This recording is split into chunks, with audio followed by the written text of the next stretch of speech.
관계 시리즈 저희 계속 하고 있는데요. 이 관계라는 게 사실 인간이 사는 거는 정말 관계의 연속이 아닌가 싶습니다. 뭐 단순히 인간과 인간의 관계뿐만 아니라 사물과 나와의 관계도 있고요. 또 심지어 먹는 것과 나의 관계도 있고요. 근데 항상 이 관계는 어떤 결론에 이르게 되는 것 같아요. 누가 누구와 친하다, 혹은 누가 누구와 싸웠다, 혹은 내가 무엇을 먹었다, 뭐 내가 어떤 것을 가졌다 하는 것들이 어떤 면에서 나와 그 관계가 맺어지면서 결국은 어떤 결과에 이르지 않나 이런 생각이 드는데요. 오늘 그런 의미에서 관계 시리즈 15번째 시간. 아마 유튜브로 들으시는 분들은 지난주에 왜 설교가 없냐 했는데, 지난주에는 저희가 이제 팔각정 음악회하고 오신 분들만 들을 수 있는 말씀을 전했습니다. 그래서 한 주 건너뛰었지만 말씀은 진행됐다는 사실을 이해하고 넘어가시면 되겠고, 오늘 미움받는 자의 구원, 뭐 미움받을 용기 이런 책도 있었는데 미움받는 자의 결과가 구원이다. 굉장히 희망적이지 않습니까? 마태복음 10장 16절에서 23절입니다. 보라, 내가 너희를 보냄이 양을 이리 가운데로 보낸 것 같도다. 그러므로 너희는 뱀같이 지혜롭고 비둘기같이 순결하라. 사람들을 삼가라. 그들이 너희를 공회에 넘겨주겠고 그들의 회당에서 채찍질하리라. 또 너희가 나로 말미암아 총독들과 임금들 앞에 끌려가리니 이는 그들과 이방인들에게 증거가 되게 하려 함이니라. 너희를 넘겨줄 때에 어떻게 또는 무엇을 말할까 염려하지 말라. 그때에 너희에게 할 말을 주시리니 말하는 이는 너희가 아니라 너희 속에 말씀하시는 이 곧 너희 아버지의 성령이시니라. 장차 형제가 형제를, 아버지가 자식을 죽는 데에 내어주며 자식들이 부모를 대적하여 죽게 하리라. 또 너희가 내 이름으로 말미암아 모든 사람에게 미움을 받을 것이나 끝까지 견디는 자는 구원을 얻으리라. 이 동네에서 너희를 박해하거든 저 동네로 피하라. 내가 진실로 너희에게 이르노니 이스라엘의 모든 동네를 다 다니지 못하여 인자가 오리라. 아멘. 관계 지금 계속 살펴보면서 일단은 신약성경에서는 예수님의 말씀을 중심으로 살펴보고 있는데요. 아무래도 예수님 자신이 인간과 관계 맺으러 온 하나님이시기 때문에 그 관계에 있어서, 신앙인에게 있어서, 특히 기독교인이라고 하는 정체성을 가진 우리에게 과연 하나님과 우리의 관계성이 어떠냐. 뭐 제가 관계 시리즈라고 하지만 뭐 인간관계나 어떤 정치적 관계나 이런 부분들은 여러분들이 알아서 하시면 됩니다. 저는 하나님과 우리와의 관계에 있어서 어떤 관계를 하나님이 우리에게 보여주고 계신가, 그 부분에 집중해서 여러분과 나누고 있습니다.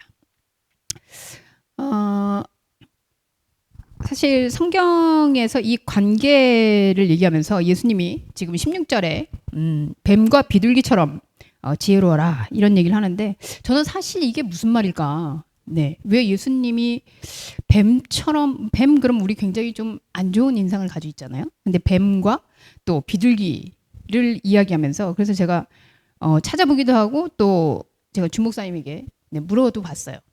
물어봤더니 뭐 별 말씀을 안 하시더라고요. 뱀은 지혜의 상징이다. 뭐 비둘기는 순결의 상징이다. 근데 그 별 말씀 아니지만 그게 사실이었던 건, 고대 근동에서 사실 이게 뱀이라는 것이 어떤 지혜와 모략, 그리고 뭐 성경에서 우리 아담과 하와 부분에서는 꾀를 내는 그런 모습으로 등장하는데, 고대 근동 이 당시에 예수님이 말씀할 때에도 사실 사람들에게 있어서 그냥 구전처럼 혹은 사람들이 상식처럼 알고 있는 그런 내용이란 말이죠. 근데 그런 질문을 드렸어요. 왜 예수가, 이게 구약성경, 물론 구약성경에도 뱀이 등장은 합니다만 고대 교훈과 상징을 따르라고 우리 보고 하시는 말씀인가? 그러실 리가 없잖아요.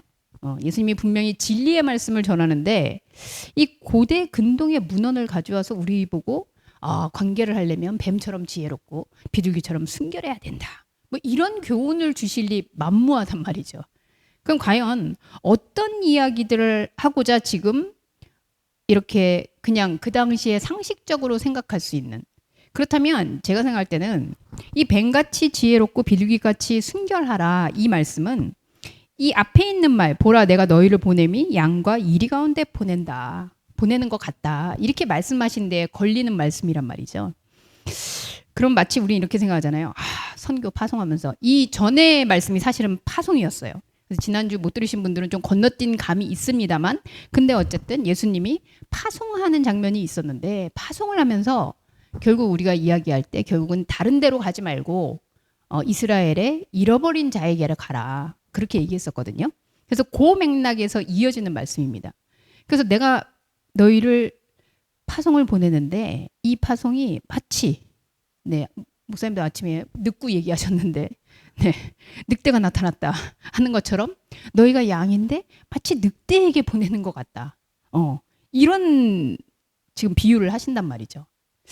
그런데 여기에서 사실은 뱀같이 그리고 비둘기같이, 그렇다면 예수님이 얘기하는 이 뱀같이 지혜롭고 비둘기같이 순결하라는 말씀은 우리는 양인데 지금 이리에게로, 늑대에게로 우리가 가는 것과 같구나 라고 생각한다면, 사실 우리는 지금 여기 된 대로 상식처럼 지혜롭고 그리고 우리가 하나님께 순결해야겠다, 이런 원리를 적용해야 되는데, 예수님 말씀하시는 건 그런 차원이 아니라 사실은 너희들이 지금 내가 너희를 보낸다는 말을 이렇게 현상에서 전도하러 보내는 걸로 이해하고 있구나.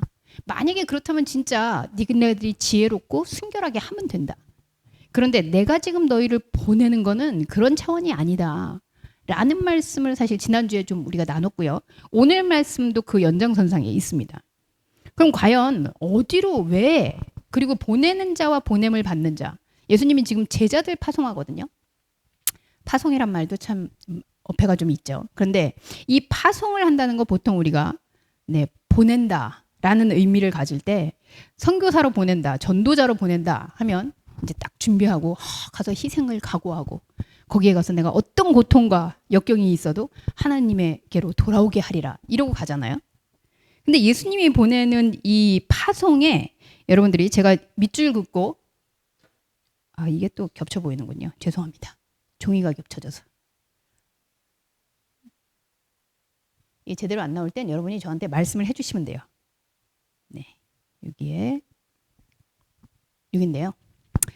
제가 노란 글씨와 밑줄을 그어놓은 것들이 예수님이 파송하는 자들에게 마치 원리처럼 혹은 준칙처럼 말씀하시는 부분이에요. 너희들을 내가 파송하는데 파송되면 이렇게 해라. 그래서 원리를 주세요. 자, 근데 여러분 보세요. 첫 번째가 뭐냐면요, 17절에 사람들을 삼가라. 파송하는데 일단 첫 번째 원리가 사람을 삼가래요.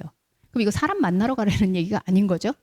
이거 파송하는데 사람 만나지 말라? 그럼 어떻게 전도를 합니까? 네. 지난주 말씀에서 제가 얘기했습니다만, 사실은 전도하러 가는 게 아니라 내 안의 세계로 들어가는 그런 여정인데, 어쨌든 예수님이 얘기하시는 거 보면 사람을 삼가라. 그런데 만약에 이 사람들을 삼가하는데 너희들과 그렇지 않고 진짜 전도를 하러 간다고 한다면 어떻게 되느냐? 이스라엘의 잃어버린 양에게로 간다라고 생각하고 너희들이 가면 이스라엘 사람들한테 가서 얘기할 거잖아요. 지금 제자들이 너네는 잃어버린 양이야. 니네들이 비록 이스라엘 사람이지만, 유대인이지만 너넨 잃어버렸어. 이렇게 얘기하면 어떻게 된다고요, 여러분? 결과가 그 다음에 나온다고요. 공회에 사람들이 넘겨갈 거고요.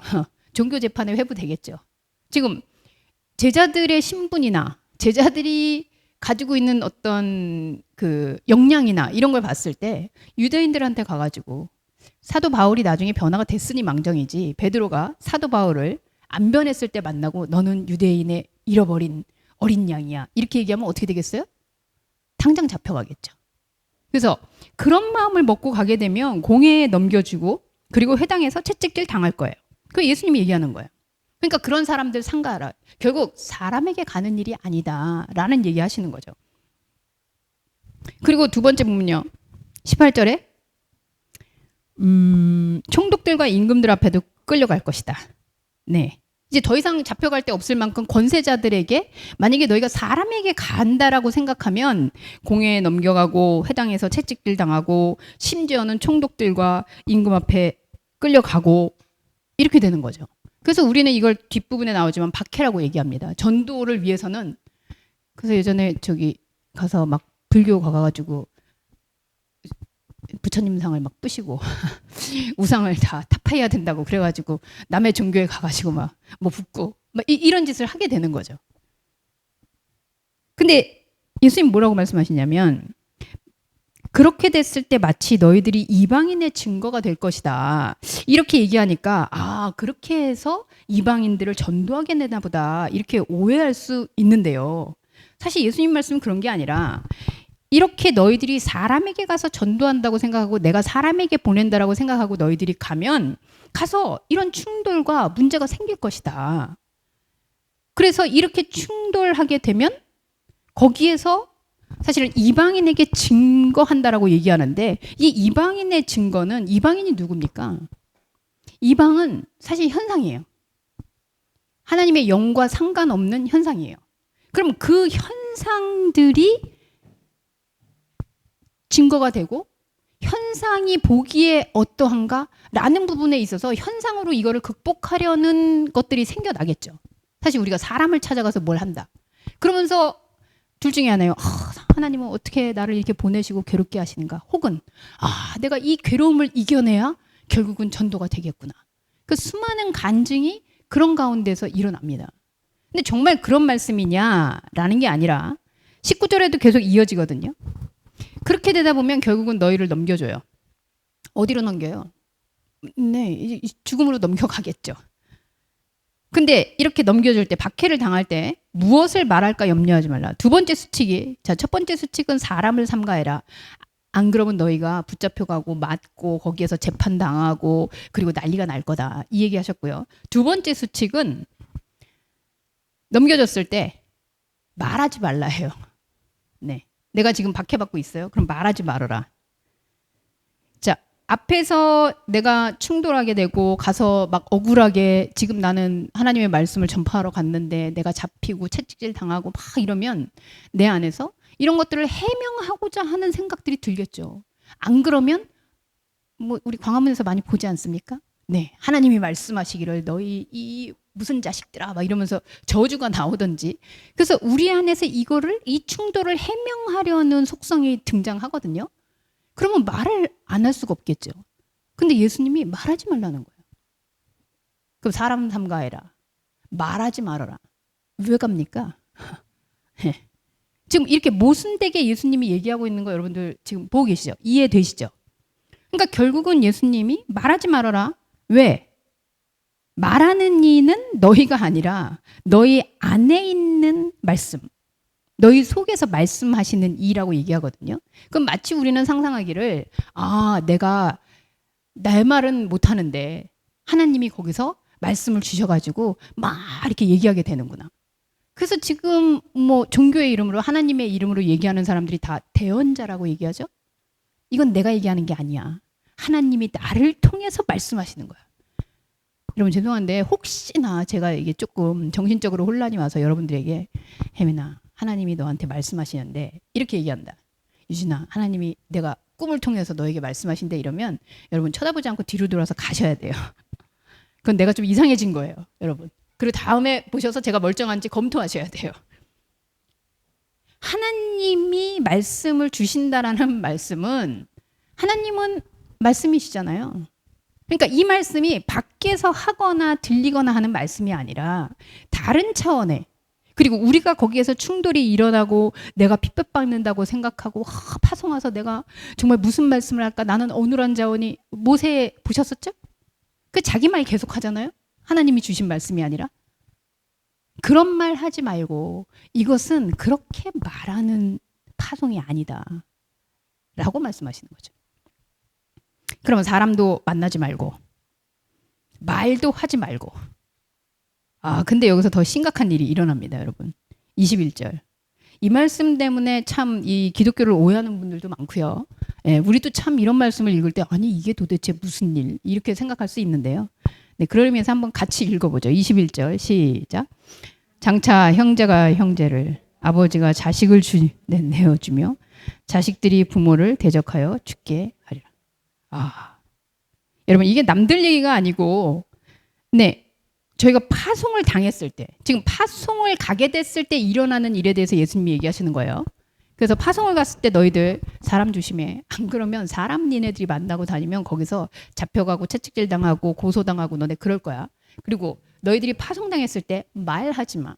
너희들이 말하는 게 아니야.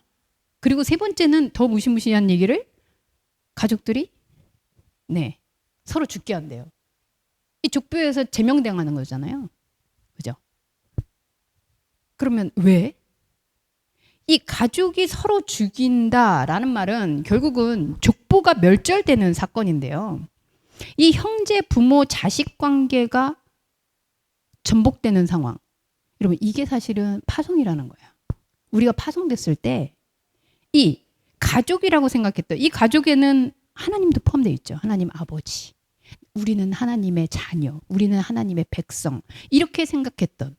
그래서 그렇게 우리가 끈끈하고 결국 우리는 하나님으로부터 끊어질 수 없어. 네, 오늘날 전쟁을 하는 이유도 하나님 때문이잖아요. 네. 호르무즈를 막아야 되는 이유도 하나님 때문이잖아요. 결국은 신앙의 이름으로 그 안에서 형제가 형제를 근데 우리로 하여금 파송을 당했을 때 하나님이 예수님이 파송했을 때 이런 관계의 파탄이 일어난다는 거예요. 그래서 결국은 파송당한 저는 어떻게 되게요? 족보에서 멸절되는 거죠. 우리 가족 관계가 다 끊어지는 거죠. 자, 이 비유를 구약에서 한번 생각해 볼게요, 여러분. 구약에서 아브라함이 떠날 때 하나님이 뭐라 그러셨죠? 본토 친척 아비집을 떠나.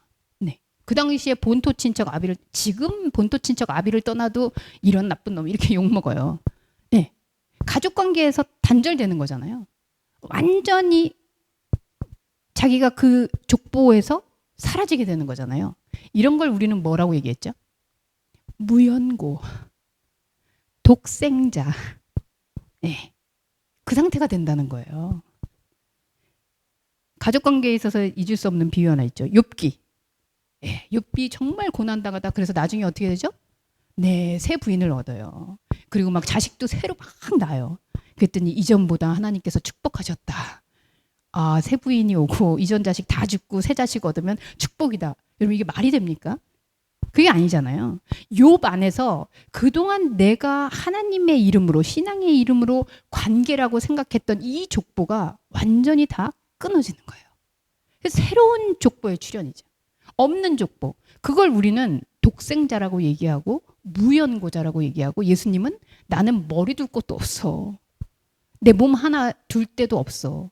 현상으로는 내가 가족이라고 칭할 수 있는 어떤 족보도 없어. 그런데 너희가 파송을 당한다는 얘기가 이게 뭐냐? 파송을 떠난다는 내가 너희를 보낸다는 의미는 바로 이런 거야. 무연고가 될 거야. 독생자가 되는 거야. 이해되시죠, 여러분? 이 관계의 파탄이 올 거야. 라고 얘기하세요. 22절에 그래서 결국은 이 앞에 있는 사람들로부터 그렇게 공격당하죠. 채찍질 당하죠. 그리고 끌려가죠. 아무 말도 못하죠. 그리고 가족들에게서 완전히 제명되죠. 이 모든 사건, 관계에 파탄나는 이 사건을 뭐라고 얘기하시냐? 너희가 내 이름으로 말미암아 모든 사람에게 미움을 받을 것이다. 이게 22절 말씀이죠. 이게 한마디로 얘기하면 너네는 인생을 살면서 이 현상 속에서 완전 미움받는 존재가 된다는 거예요. 예. 좀 미움 그러니까 좀 약하지만 사실은 이 모든 관계가 멸절되는 이 상황을 현상으로부터 현상의 관계로부터 내가 하나님이라는 이름으로 그동안 붙잡고 왔던 모든 관계로부터 한마디로 미움받는 자가 된다. 근데 여러분 여기서 끝나면 참 비극이잖아요. 근데 예수님의 결론은 결국은 미움을 받을 것이나 끝까지 견디는 자는 뭐를 얻는다고요? 구원을 얻는다고요. 여러분 하나님을 왜 묻습니까? 구원 받으려고 믿는 거 아닙니까? 구원 없어도 괜찮아요? 어떤 분 그러시더라고요. 10원에서 뭐 1원 빼면 구원. 우리 그 구원 말고 1,000원 있으면 좋습니까? 그런 거 아니잖아요. 우리가 사실은 이렇게 하나님을 믿는다, 천국 간다, 이 모든 기결이 구원받는 걸로 가거든요. 근데 결국은 앞에서 모든 관계의 파탄, 족보상에서 제명되는 그리고 무연고자가 되는 독생자가 되는 이 상태를 미움받는다라고 얘기했는데 이 미움받는 것을 우리가 견디는 상태를 예수님은 뭐라 그런다고요? 구원이라 그런다고요. 여러분이 원하는 구원 맞습니까? 여러분 구원을 받으면 이렇게 해야 되죠. 우리 보통 예전에 저도 어렸을 때 뭐 사형리, 전도 폭발 이런 데서 많이 얘기하는데 오늘 죽으면 천국 가십니까? 이렇게 얘기하잖아요. 영현님 오늘 죽으면 천국 가십니까? 왜 말을 안 하지? 여러분 오늘 죽으면 천국 간다. 여러분이 생각하는 하나님이 저는 그런 생각을 해요. 그러면 보통 죽으면 아직 안 죽어봐서 잘 모르겠는데요. 그러니까 죽어야지만 가는 곳이 천국이다? 그럼 우리 몸이 여기서 끝날 때 천국이 온다는 얘기인데 그럼 지금 예수님은 분명히 오셨을 때 얘기했잖아요. 천국이 가까이 왔다. 너희가 파송을 하시면서 그랬거든요. 가서 전파해라. 뭐라고? 유일하게 한 말씀. 천국이 가까이 왔다라고 얘기해라. 그럼 이 천국은 뭡니까? 우리가 죽을 때가 됐다는 겁니까? 물론 이렇게 관계가 멸절되면 죽는 거죠. 네. 그럼 오늘 죽으면 천국 갑니까? 이 얘기는 마치 이런 말 같아요. 실손보험 들으셨습니까? 네, 목사님 암보험 들으셨습니까? 네, 권사님 요양보험 들으셨습니까? 들으셨다네요. 여러분 하나님을 믿는 그리고 하나님이 얘기하는 이 천국이 마치 보험 드셨습니까? 이 얘기하고 그래서 보험 내가 안 받아도 어쨌든 드러났으니 안심. 그리고 혹시라도 사고 당하면 보험금 받을 거니 그래도 다행. 천국이 이런 개념일까요? 하나님은 우리한테 그렇게 쫀쫀하게 째째하게 너네들이 그럼 죽었을 때 너희들이 부은 그거 보험금에 따라서 천국 내가 해줄게. 그게 물질이 됐든 헌신이 됐든 뭐가 됐든 네가 보험금은 그렇잖아요. 내가 넣은 만큼 받는 거잖아요. 네. 네가 많이 넣었으면 내가 위험 부담을 생각해서 더 좋은 천국 줄게. 이런 천국일까요, 진짜? 저는 그런 천국이라면 그냥 보험 들겠습니다. 네. 죽은 다음에 대해서는 제가 지금 현실을 사는 것도 힘들어 죽겠는데 이게 뭘까요? 예수님은요 분명히 오늘 지금 여기서 이 순간 구원을 말씀하시는 거거든요. 네.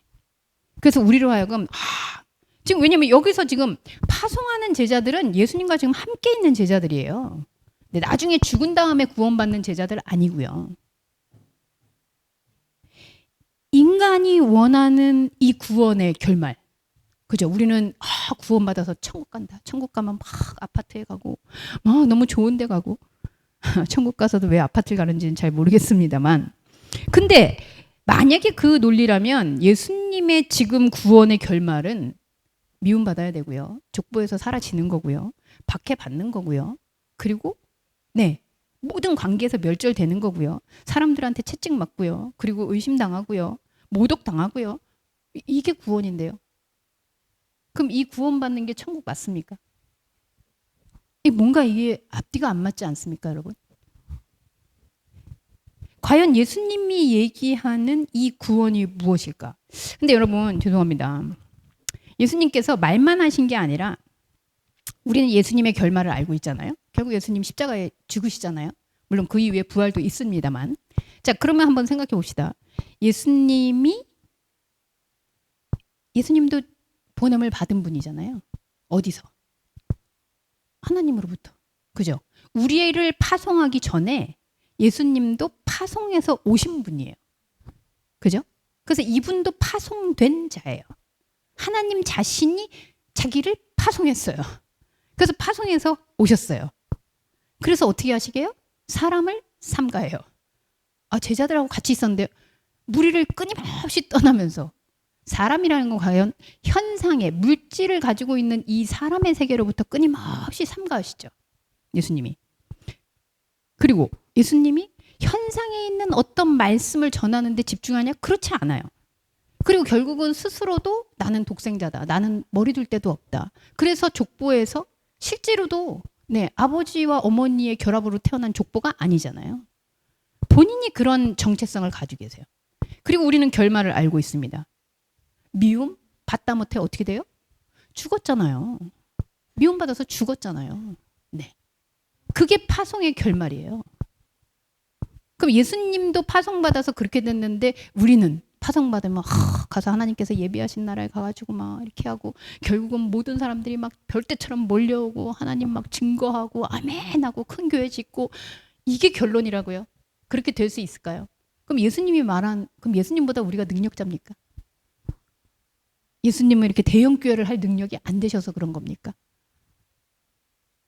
진짜 파송된 자, 파송받은 자의 이 결론은 결국은 미움받는 것이고 미움받는 것이 곧 구원이다.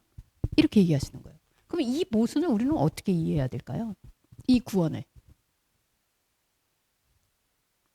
이 구원을 받은 자에게 그랬더니 제자들의 눈에 있겠죠. 미움을 받아야지 구원을 받는다고? 그래 견뎌야겠네. 근데 예수님이 23절에 의미심장한 얘기를 하십니다. 이 동네에서 너희를 박해하거든 저 동네로 피하라. 내가 진실로 너에게 이르노니 이스라엘 모든 동네를 다 다니지 못해서 인자가 오리라. 그럼 이건 뭐지? 여러분 지금 그 앞에서 미움을 받을 것인데 끝까지 견디면 구원받는다고 했잖아요. 그러면 미움받는 걸 내가 알았어요. 그게 박해잖아요. 그러면 끝까지 견뎌야 될 거 아니에요. 도망은 왜 쳐요?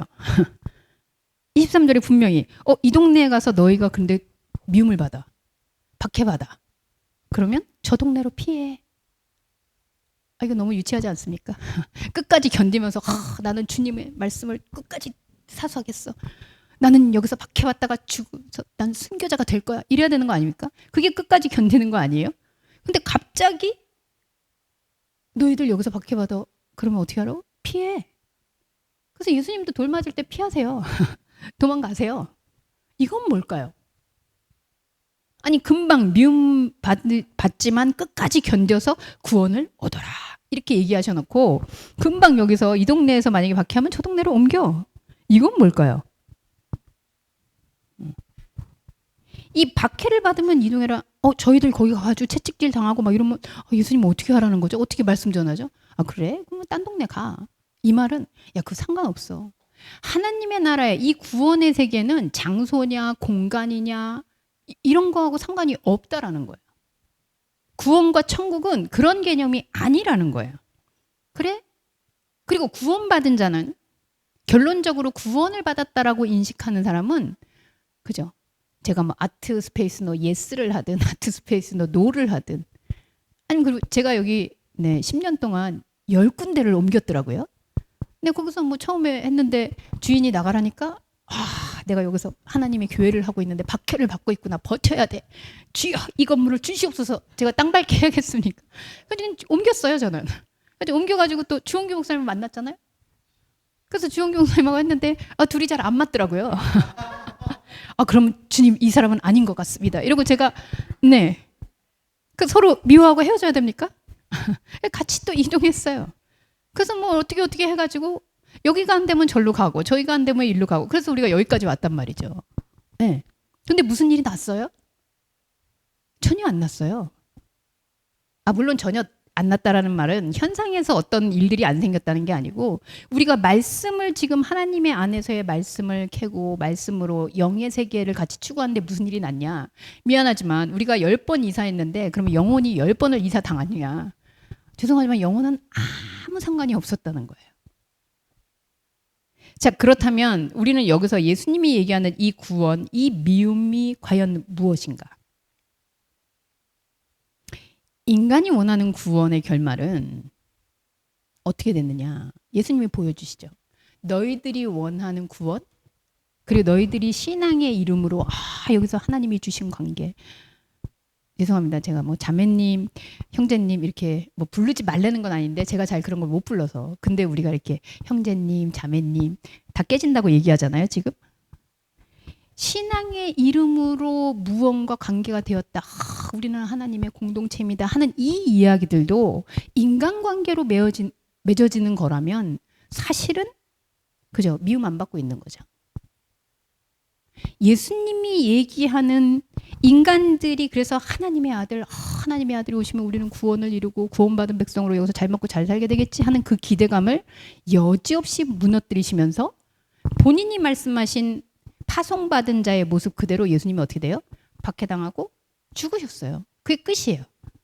여러분, 인간이 이 땅에서 원하는 구원, 이 땅에서 하나님 나라, 이 땅에서 우리가 설계하고 하나님을 믿고 헌신하고 봉사하고 견디면 그렇게 되겠지라고 생각하는 천국은 예수님의 죽음으로 결말이 났어요. 예수님 부활했잖아요. 여러분, 그럼 부활은 뭘까요? 예수님이, 우리가 인간이 세워놓은 이 기대는 처참히 무너져서 결국은 파송받은 자가 죽게 되는 거예요. 그럼 이 죽음에서 예수님이 죽었다가 살아났다? 아니잖아요.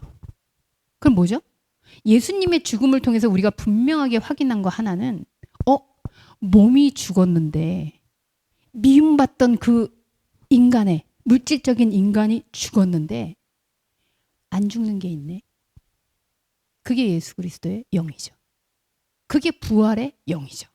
다시 살아나서가 아니라 우리가 까맣게 잊어버리고 있던, 영원부터 있었던 존재가 살아있음을 다시 확인하게 된 거죠. 예수님이 3일 동안은 그럼 완전히 죽어가지고 땅에 묻혀가지고 없어졌다가 나타났습니까? 아니에요. 3이라는 이 완전한 숫자, 예수님이 완벽하게 죽었다라고 인식됐을 때 비로소 예수는 죽지 않는 존재였다라는 이 부활의 신앙이 우리 안에 자각된 거죠. 우리 역시 우리 안에서 이 물질의 세계로 이루어진 이 몸 현상, 여기서 원하는 우리의 구원, 우리의 축복, 우리의 은혜는 예수님이 보여준 대로 그냥 죽게 되는 거구나. 미움받게 되는 거구나. 그렇게 해서 그냥 묻혀버리는 거구나. 이 자각이 바로 무용고자가 되는 거고요. 아니, 연고 없다 어떻게 있어요? 죽었는데 뭔? 죽었는데도 족보에는 실려 있으니까. 완전 끊어지는 거예요. 그렇게 해서 죽음이 이루어지니 미움의 결과는 결국 죽음이거든요. 근데 그 죽음의 순간 우리는 왜 구원이라고 하느냐? 그렇게 죽었을 때 죽지 않는 진짜 하나님, 진짜 그리스도를 보게 되는 거죠. 우리 역시 내가 그렇게 죽게 된다라고 생각했을 때 그럼 다 없어지는 거야? 아니. 내가 처음이라고 했을 땐 우리가 알지 못하는 처음, 영원부터 영원까지 죽지 않는 그 생명의 존재가 있구나. 그런데 우리 안에서 이 죽음이 강렬하게 발견될 때 오히려 죽지 않는 그 영혼의 속성이 보이는 사건이죠. 이게 십자가와 부활이죠. 그거를 예수님이 지금 말씀하시는 거예요. 결국 파송이란 무엇이냐? 우리의 현상적 자아가 영의 자아와 분리되는 거예요. 그래서 현상적 자아가 영의 자아와 분리된다라는 게 바로 파송의 사건입니다. 이게 분리가 되면 어떻게 되게요? 근데 현상적 자아는 분리되길 거부하죠. 여기서 축복받고 여기서 천국 가야 되고 여기서 무언가를 이뤄야 된다는 이 제자들 안에 지금 천국, 구원, 새로운 세상, 이 땅에서 지금 이루어져야 되는데, 그래서 이 땅에다가 지금 천국을 건설하고 싶은, 아니면 이 땅에서 난 가난한 게 팔짱가 봐, 어쩔 수 없이 죽은 다음엔 좋은 데 가겠지, 이것도 땅의 생각이잖아요. 그 천국이 무너지는 거예요. 그게 바로 파송이에요. 그게 무연고가 되는 거예요. 그래서 내가 이루었던 본토 친척 아비 집을 떠나. 근데 아브라함이 떠났어요, 여러분? 결국은 안 떠나고 계속 맴돌고 있잖아요. 그죠? 그래서 새로운 족보를, 땅에서 새로운 족보를 또 이루려고 하잖아요. 그래서 천국이 안 와요. 그래서 자기 마누라를 막 딴 데다 팔았다가 나왔다가 막 이런 짓을 해요. 홍해가 갈라졌잖아요, 여러분. 홍해 갈라진 게 뭘까요? 본토 친척 떠나는 사건이죠. 애굽에다가 본토를 놓고 애굽에서 잘 먹고 잘 살고자 했던 그 천국이 완전히 물에 몰살당하는 거잖아요. 그때가 사실은 부활. 영원부터 영원까지 죽지 않는, 우리가 광야에 살아도 죽지 않는 이런 존재였구나라는 부활 신앙이 거기서 일어나야 되는 거거든요. 안 되잖아요. 파송이 이렇게 어렵습니다. 아니요, 현상으로 생각해서 어려운 거예요. 애초부터 우리는 파송되도록 되어 있는 존재라는 거죠. 그래서 예수 스스로, 죄송합니다 여러분, 예수님이 하늘에서 오셨어요. 예수님 소속이 하늘인데 땅에 오셨어요. 이거 뭐예요? 그래서 무연고자예요. 영의 세계, 하늘의 세계, 하나님의 세계에서 머리 둘 곳이 있으신 분인데 뭐 머리를 어떻게 두는지 모르겠습니다만 하나님이 연고자인데 이 땅으로 파송돼서 오시면서 무연고자가 되셨어요. 그 독생자가 된 거예요. 이 땅에 아무도 연결할 고리가 없는. 그래서 여기서 연결할 고리가 없어서 파송돼 오시니까 뭔가 기대하는 사람들로부터 막 있다가 결국 그거 안 채워지니까 죽잖아요. 근데 그 죽음을 통해서 뭘 발견해요? 안 죽는 세계가 있는 분이었구나. 그게 구원입니다. 오늘 우리가 왜 말씀을 듣죠? 내가 하는 말이 아니라 하나님께 이렇게 했습니다. 하나님 이렇게 하면 좋겠습니다. 하나님 이렇게 하길 원합니다. 하는 우리가 하는 말이 아니라 우리 안에 말씀이 들려지는, 아까 그랬죠? 너희가 말하는 게 아니라 너희 속에 계신 성령이 말씀하실 거다.